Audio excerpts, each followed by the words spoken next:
pertumbuhannya, masa pertumbuhan. Oke, ini yang masa pertumbuhan. Wah, tuh.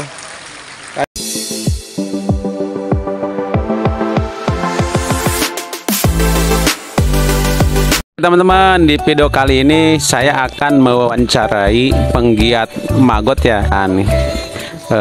Dengan Pak siapa namanya, Pak? Pak Kuspri, Pak Kusprianto Magoto. Oh, Pak Kuspri Magoters katanya gitu. Terus Pak, prospek untuk kegiatan maggot sebagai bahan pakan alternatif itu seperti apa sih, Pak?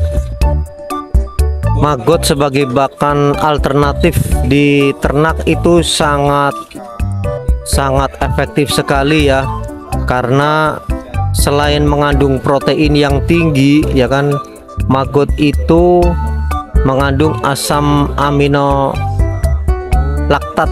Nah, salah satu asam amino laktat itu sangat berpengaruh kepada ternak-ternak. Jadi ternak itu akan sehat karena itu sebagai antibodi ya.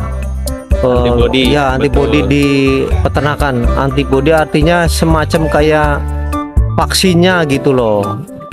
Gitu. Oke. Terus kira-kira kalau kita budidaya ikan seperti ini, berapa kita mengurangi pakan yang bahasanya beli dari pabrikan? Kira-kira berapa persen, Pak? Atau berapa persentase sih untuk pakan ikan yang dari pabrik dan dengan maggot, persentasenya berapa persen, Pak? Bisa mengurangin sekitar 30% sampai 40%, tapi untuk lebih detailnya sebenarnya sih maksimalnya ya itu bisa di angka 30%. Kan sangat luar biasa ya kalau dari sebuah industri atau peternakan atau budidaya yang sifatnya ternak nih, itu maksimal ya kan bisa mengurangin, bisa saving dana sekitar 30% sampai 40%. Tapi yang jelas 30% itu udah bagus sekali. 30% artinya 30% dari total biaya budidaya ternak ya kan, apa aja lah ternaknya, itu 30% sangat gede ya. Itu bisa untuk mengurangin bahkan biaya operasional bisa ketutupin gitu. Oke, baik, Pak. Kemudian satu lagi, Pak. Kira-kira maggot itu dibudidayakan itu dengan mudah atau susah, Pak? Karena mungkin bagi teman-teman pemula atau yang mau ingin budidaya maggot itu takutnya mereka takutnya susah atau banyak hal rintangan. Nah, itu mungkin perlu Bapak sampaikan ke para subscriber supaya mereka tahu nih ya, kendala-kendala itu bisa Bapak sampaikan apa aja sih kekurangannya kalau budidaya maggot, atau susah atau gampangnya gitu, Pak. Baik, kalau budidaya maggot sebenarnya sangat-sangat mudah ya kan, tetapi mungkin bagi orang awam ya mungkin sulit. Nah, tergantung dari tekun, tekatin, telatenin itu doang. Nah, sebenarnya dibilang mudah apabila satu pakannya tersedia ya kan. Yang kedua yang budidaya sudah ahli. Jadi gampang, artinya satu orang bisa nanganin maggot sekitar 200 sampai 400 kiloan gitu.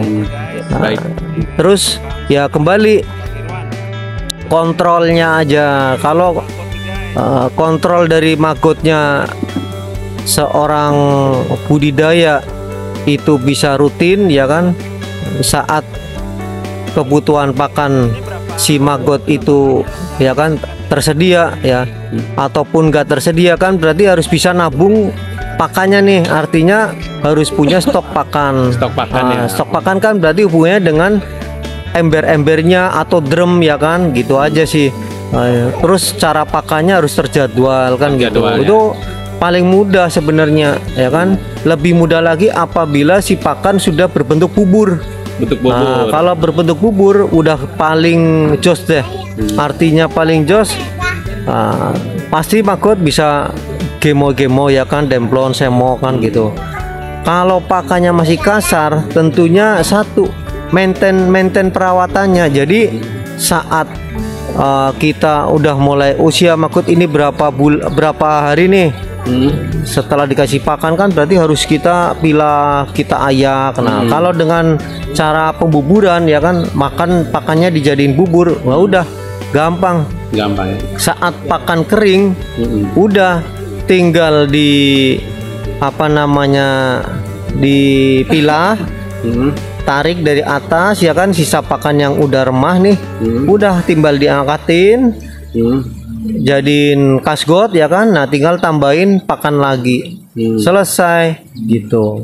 Oke, baik Pak, terima kasih atas waktunya dan ilmunya. Semoga para pemirsa yang melihat video ini bisa terbangun hatinya untuk mengolah sampah dengan budidaya maggot. Jadi mungkin manfaatnya adalah kita bisa mengolah sampah, kemudian yang kedua bisa mengolah maggot untuk pakan kita alternatif, karena tadi yang Pak Kus bilang bahwa 30% itu bisa kita kurangi. Jadi itu cukup luar biasa. Oke teman-teman, itu saja ya video kali ini. Terima kasih semuanya. Assalamualaikum warahmatullahi wabarakatuh.